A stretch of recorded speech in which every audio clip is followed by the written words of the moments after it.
Good morning. I'm Lena Bovian, live here in Sherman Oaks, where an elderly man was shot and killed by his neighbor very early this morning. What we know about what led up to this deadly shooting. That's next.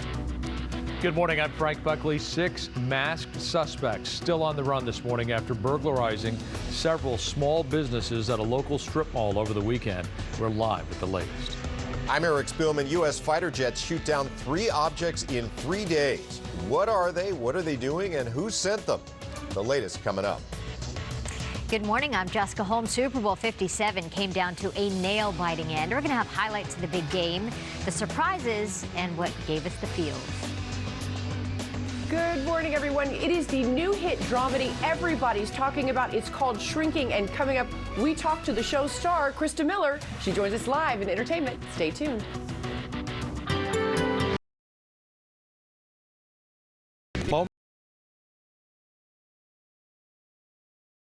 Expected high of about 60 degrees, 57 also in downtown Los Angeles, expected high 63 degrees, and San Fernando Valley at 55 with shooting for a high of 64 degrees. Winds are going to be picking up overnight tonight and into tomorrow. 63 Orange County inland, 62 Inland Empire, and the high desert 63 degrees. Frank. And to this breaking news, a suspect in a deadly shooting is in custody after actually calling authorities to report what happened. KTLA's Alina Abovian live in Sherman Oaks with the latest on that. Alina, good morning. Frank, good morning. That's right. The man who shot his neighbor, 42 years old, he called police very early this morning saying, "I shot someone," and he is cooperating with the LAPD. He is currently in custody. Now, the man he shot is his neighbor, a 68-year-old man, and according to some people out here, this man was sometimes very loud and very disruptive, and sometimes, well, he came off as a threat to other neighbors. Of course, the LAPD has not confirmed that. That's just what we're hearing from neighbors out here. Now, take a look. This is the apartment complex here in Sherman Oaks. This is Moore Park, right off of Van Nuys and Ventura. As you can see, the scene is now clear. The LAPD wrapped up a short time ago. Also, the victim's body was taken away a short time ago. But take a look at this video. We shot this earlier. This was the scene for several hours this morning. We are told the shooter, he is a longtime resident who has been living here for over 20 years. He shot his neighbor and then called police himself. This was around 3 this morning. When officers arrived, they found the elderly man, 68 years old, suffering from multiple gunshot wounds. He was pronounced dead here at the scene. Neighbors have identified him to us. However, we are waiting for LAPD to confirm out of respect for his family. Very shocked because I've lived here for over 30 years and never see this in the neighborhood here. So it's a very quiet neighborhood, even though it's close to Ventura Boulevard. Now, as for the man who shot his neighbor, again, 42 years old, a very longtime resident of this building here. At this point, it's unclear if he will be facing any charges. Again, we don't know the exact circumstance that led up to this shooting. All we know is that it was a dispute between 2 men. We'll send it back to you. All right, Alina, thank you for that. New this morning, police searching for a suspect involved in a hit-and-run crash in Laverne. At 12:30 this morning, authorities tried to stop the vehicle for a traffic violation in Covina. This was at Grand and Cienega Boulevard. The driver then started a pursuit from Covina to Laverne. The suspect then crashed into a building on Arrow Highway and D Street after losing control.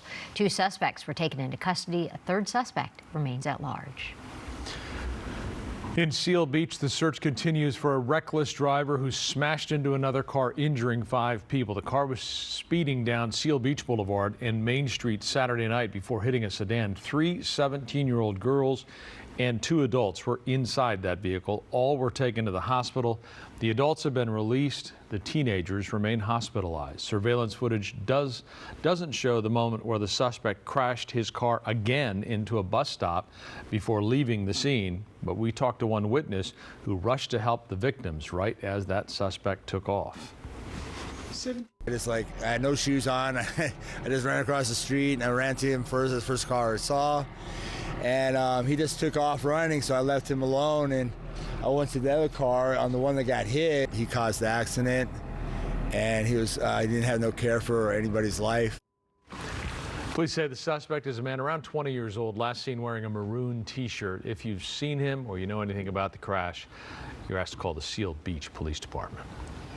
The death toll from the earthquake in Turkey and Syria has now surpassed a shocking 36,000 people. Video released by police in Turkey shows the moments the earthquake hit the city a week ago. Buildings crumbled as lampposts and electrical signs shook. Some power lines exploded, people flooding onto the streets amidst the cloud of dust released from those collapsed buildings. The magnitude 7.8 and 7.5 quakes struck 9 hours apart in southeastern Turkey and northern Syria.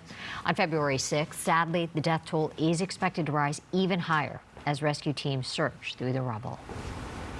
A fourth flying object has been shot down by the U.S. military over North America. The first was from China. The Pentagon is now investigating the other three. KTLA's Eric Spillman in the newsroom with the latest on all that. Eric, good morning. Well, good morning, Jessica. Good morning, Frank. The White House is holding a press briefing in just a couple of minutes.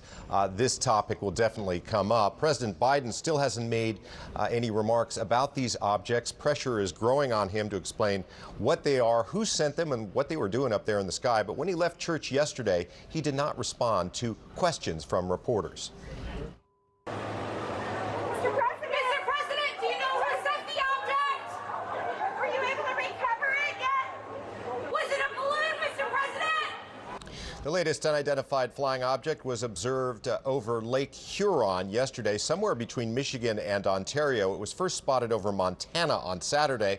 Officials at the Pentagon say it was not likely to have been a balloon. President Biden ordered an F-16 to shoot it down. The military says the object was flying at about 20,000 feet and presented a threat to civil aviation. The object was said to be shaped like an octagon with strings hanging down from it. It's the fourth flying object to be taken down by U.S. warplanes in the last 8 days. On February the 4th, an F-22 took out a Chinese spy balloon off the coast of South Carolina. Then on Friday, U.S. fighter jets shot down something in the sky over Alaska and another object on Saturday in the Yukon over Canada. And then the one yesterday over Lake Huron.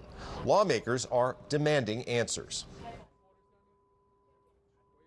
What's gone on the last, 2 weeks or so, 10 days, has been nothing short of craziness. And the military needs to have a plan to not only determine what's out there, but determine the dangers that go with it.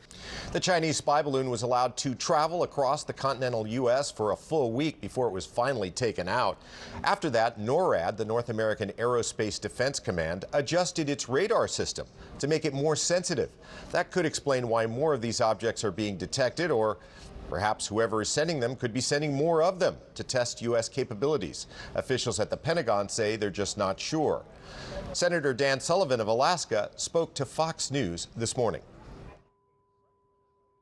The real key right now, in my view, is surge operations to recover these objects that we've shot down so we understand the nature of the threat. They are doing that, but we need to get our hands on these things to figure out what they are and do they pose a threat. This morning, a spokesman for the Chinese Foreign Ministry accused the U.S. of sending more than 10 high-altitude balloons over China in the past year without China's permission. The White House says that claim is false. Jessica and Frank? Okay, Eric, thank you for that this morning.